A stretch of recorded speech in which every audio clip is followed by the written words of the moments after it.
Welcome to the third dimension.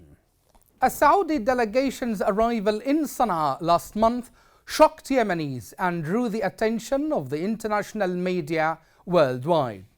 Such a move, until recently, would have seemed implausible and perhaps unbelievable, but has now become a reality. Photos of the Saudi Houthi meeting in Sana'a went viral on social media platforms across Yemen, featuring the two sides' warm handshakes and friendly smiles.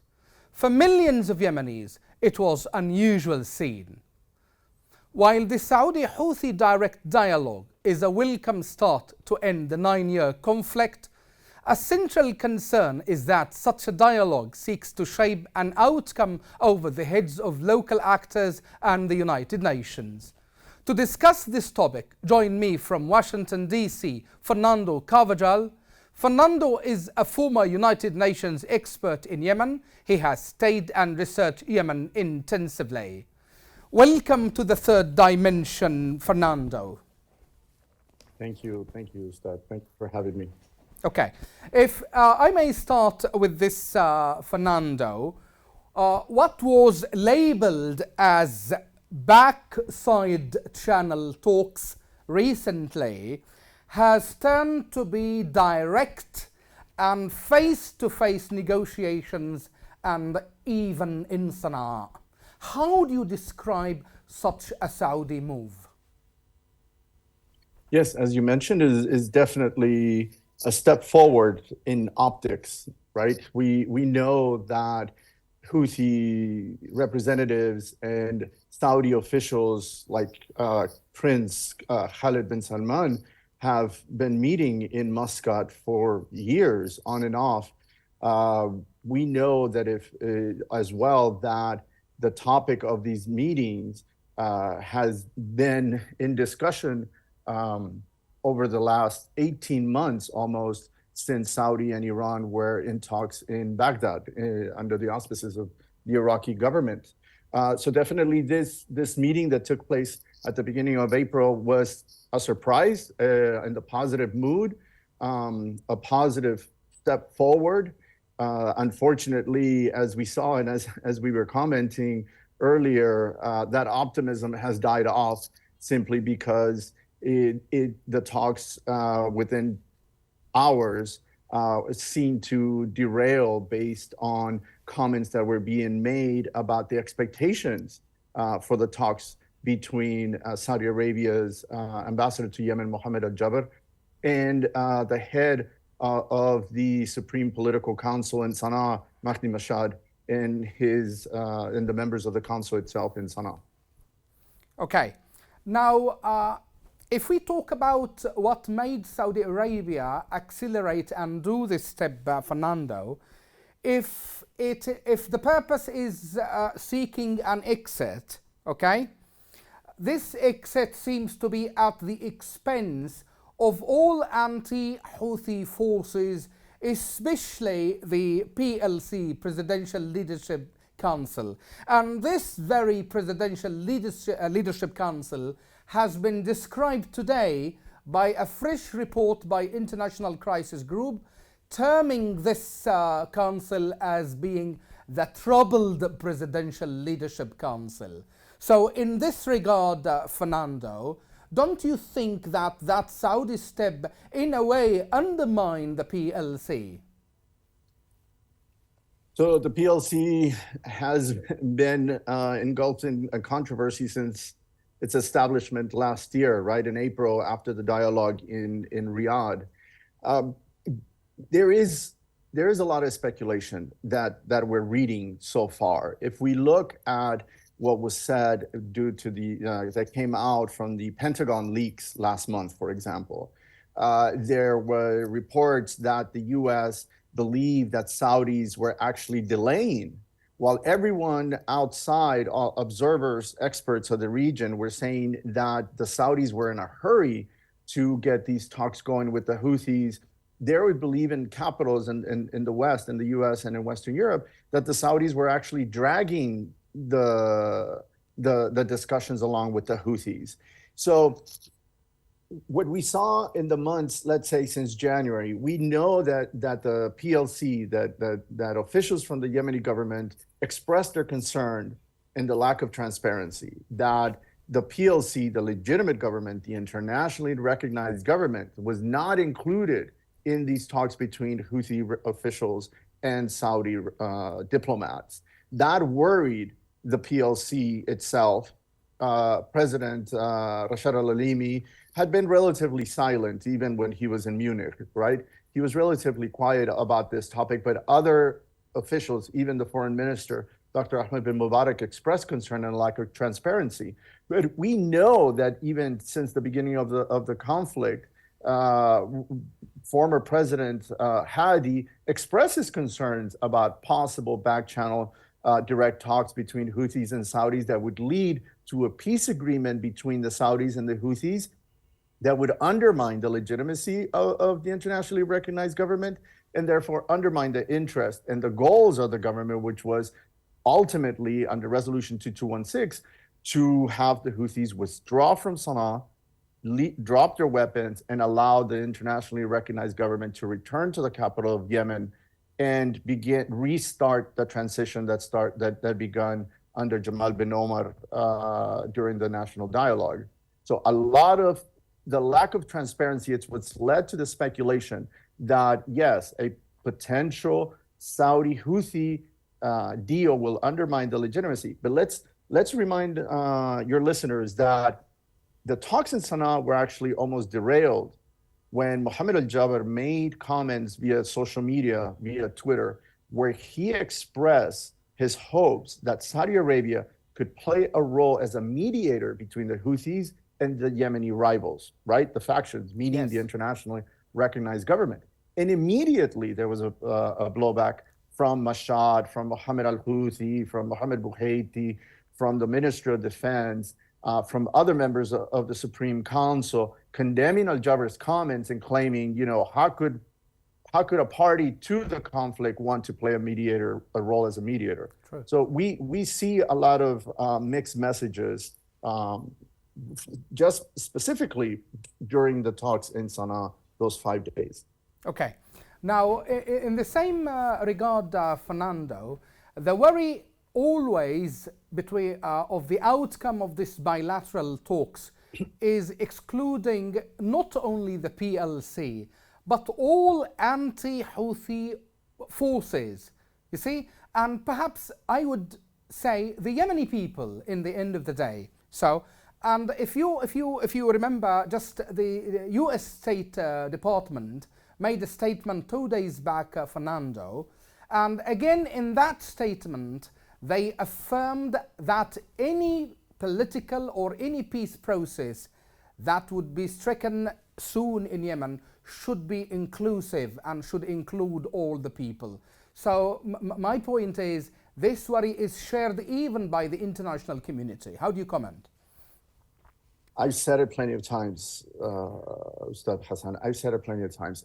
A peace deal between Saudi Arabia and the Houthis does not equal peace in Yemen. Saudi Arabia has its own interest. It wants to stop cross-border strikes, missiles, drones, snipers, militia crossing the border from Sada, Al-Jawf, and Hajjah into Saudi territory. That is Saudi Arabia's priority at the moment. We've had, since April 1st, 2022, a detente between the Houthis and Saudi Arabia. Saudi Arabia has stopped all airstrikes on Houthi-held territory, right?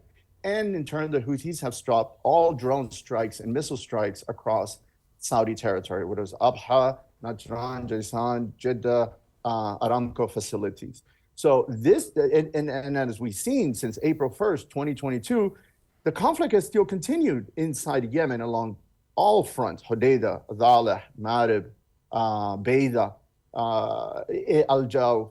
So while the Houthis in Saudi Arabia have an established understanding to halt aggression for now during talks, the Houthis continue to escalate across multiple fronts, whether it's against the national army or southern forces in Adaleh every day since April 1st. Yes. So, in this regard, again, Fernando, in the context of escalation, okay, now there was a sense that the Houthis felt triumphant by that historic visit of the Saudi delegation, and perhaps one interpretation was for the Houthis to use any deal for the purpose of regrouping, okay, for a new military incursions. And if you also follow Fernando, satellite images, recent satellite images pointed to Houthi movements around Ma'rib, which indicate what we call a military or a new military build-up. So, yeah, what's your take on this? Yeah, absolutely. Two things. Number one, the visit by Saudi Arabia and Oman primarily boosted Houthi legitimacy. It empowered the Houthis. Optics-wise, the Houthis were empowered as with their legitimacy as the government in Sana'a. So this primarily, from day one, challenges the legitimacy of the internationally recognized government, number one. Number two, you're absolutely right.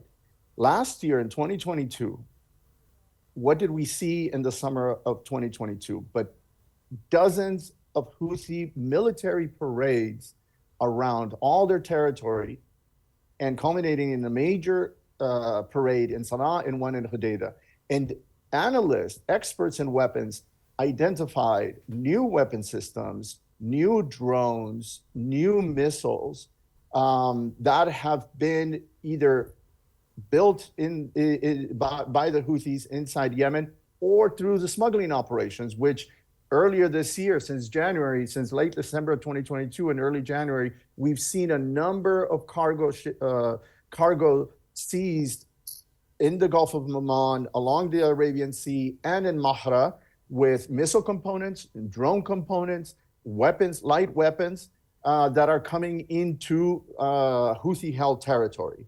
So it's absolutely a consequence of mismanagement of the ceasefire that began in April 1st, 2022, where there was no attention, that nobody, not the UN, not the coalition, paid attention to how the Houthis were restructuring their forces, redeploying their forces.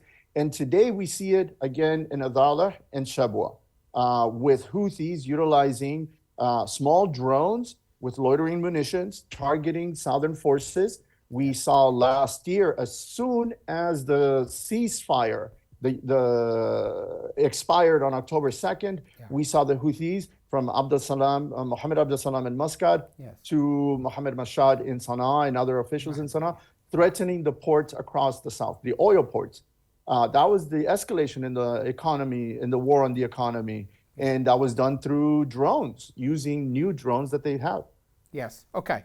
Now, from escalation into diplomacy, Fernando, you must have been following the region witnessing intense international diplomacy.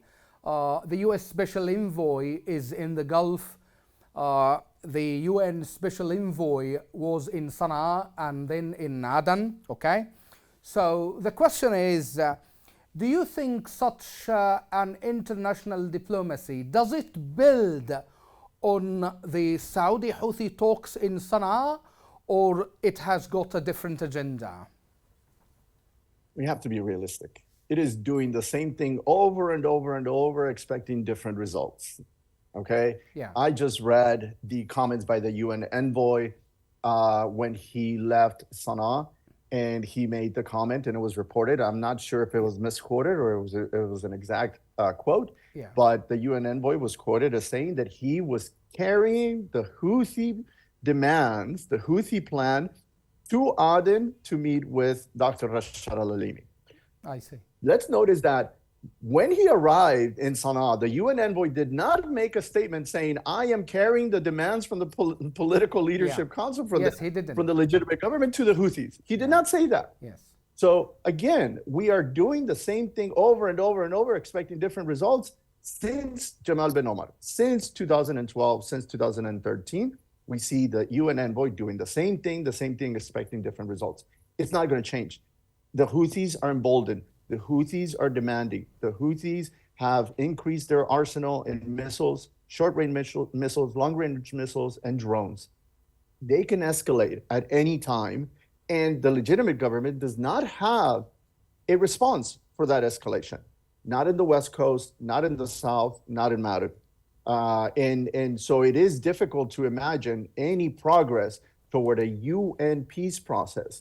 The mandate for the UN envoy is to re-engage the Yemeni dialogue, not to help the Houthi-Saudi dialogue, but to help produce a meeting between the Houthis and the political leadership council, who are the successors of President Hadi's government. Okay. I don't see how any of this will happen anytime soon. Yeah. Now, when we were following also the Houthi media reacting to this kind of visit to the United Nations Special Envoy, perhaps, Fernando, you heard about the statement made by Mahdi al-Mashab accusing the United States and the United Kingdom of what he called blocking peace efforts or blocking a peace deal with Saudi Arabia. How do you evaluate this? How do you read this? We have to give it to the Houthis. They are very well informed. They know how to create a narrative. They know how to disseminate a narrative. They know how to present a narrative. And what President Mahdi Mashhad from the Supreme Political Council was saying, he was referring to I am sure he was referring to the reports of the Pentagon leaks, yes, where the UN where these leaks focused on a memo from the U.S. government, from the State Department, I believe, that expressed concern from Tim Linderking and the State Department, expressed concern over Saudi Arabia's willingness to meet Houthi demands regarding civil service salaries across Houthi-held territories, which we know it's a primary concern for the PLC, for the Yemeni government, for the Southerners, because basically the Houthis are have gone from 30% to almost 70% demand on the oil revenue from exports to be sent to their central bank in order to use it to pay salaries in their territory. This is problematic because the money is not going to ordinary Yemeni public servants. We know, and the government has plenty of data, plenty of information on this, that money will go to Houthi patronage, to Houthi allies, to loyalists across the civil service, from teachers. We are seeing this just this week, the launch of the summer camps by Houthis. Where do people think the Houthis get money for all of these programs? Then they will use that money as well as aid from the United Nations to sustain their military troops and militia across the battlefronts. So this is what Mahdi Mashhad was primarily focused on, and we have to notice that he had no specific accusations against the U.S. government or against the U.S. administration, but we can speculate that the obstruction he's pointing to is the U.S. objection to paying Houthi salaries from oil revenue. Okay. So if we now move to, as we talk now, Fernando, the United Nations, under the United Nations auspices, Netherlands and the UK are holding another conference or pledging conference for Safir oil tanker. So these conferences have been, I would say, been holding since 2015. And I remember one of your comments, Fernando, about this, talking about the threat of Safir oil tanker, or labeling it as a ticking bomb, and then you asked when this ticking bomb is going to explode. Okay, so so conference after conference, and the problem remains there. As a former UN expert, how do you describe this?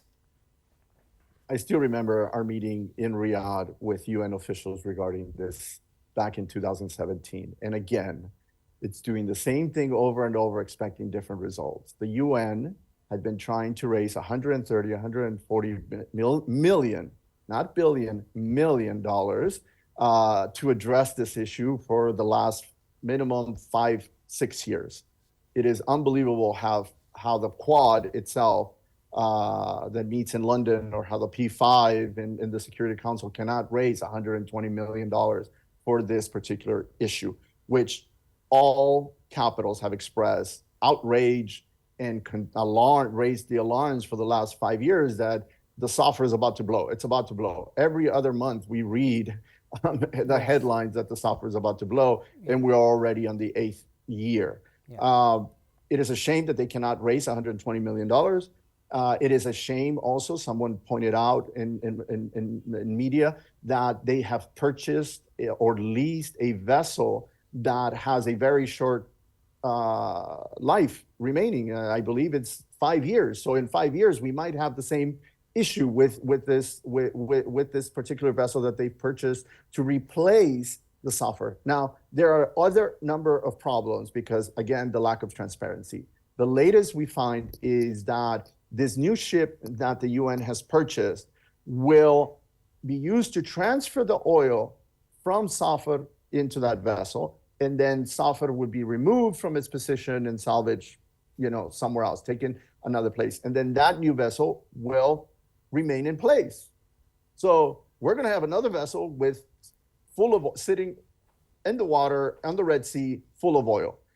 When everyone from Greenpeace to other activists, other organizations have pushed for that oil to be sent out into the market, there's a problem because from Sana'a, from the Houthis, they've sold that oil twice already since 2017 to private businessmen. The Houthis already got money for that oil, and the new businessman wants that oil and then take it to the market. He's been more in a hurry when oil was over $100 than now, but nonetheless, that's what he wants to do. He wants to take that oil.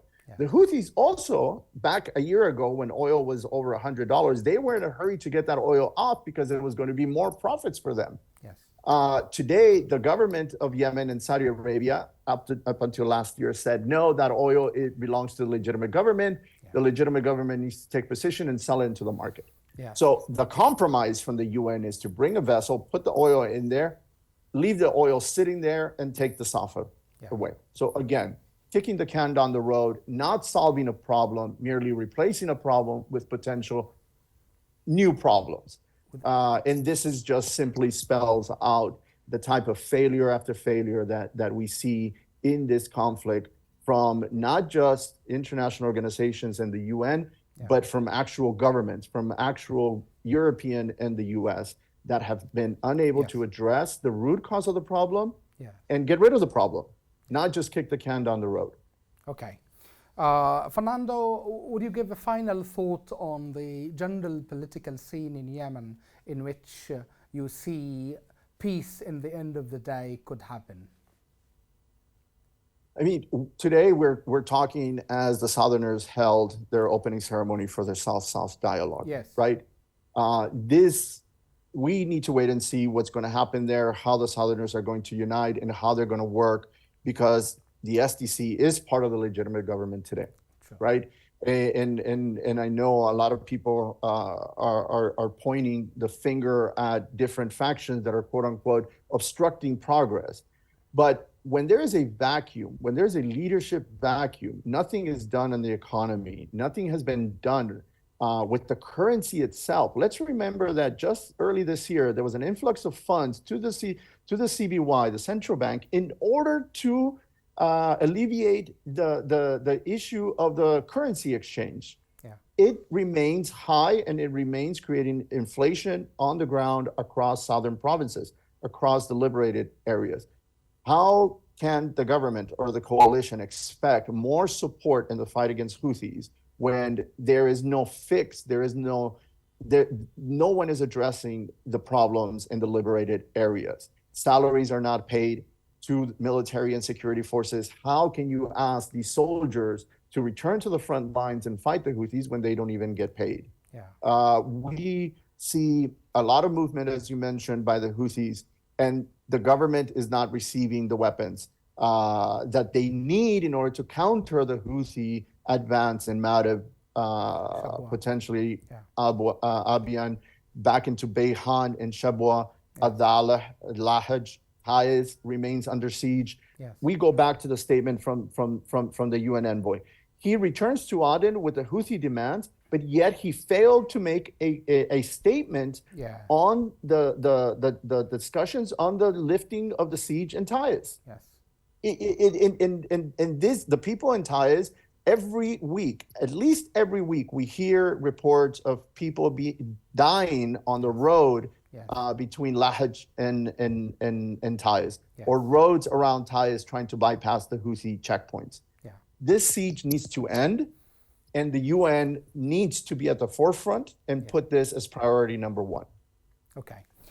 With that, we come to the end of this interview, Fernando. It is always a pleasure having you on Yemen Today TV. Thank you so much for your time and expertise. Thank you so much, Ustad. Thank you. Thank you very much for the invitation. Thank you. That's all for this time.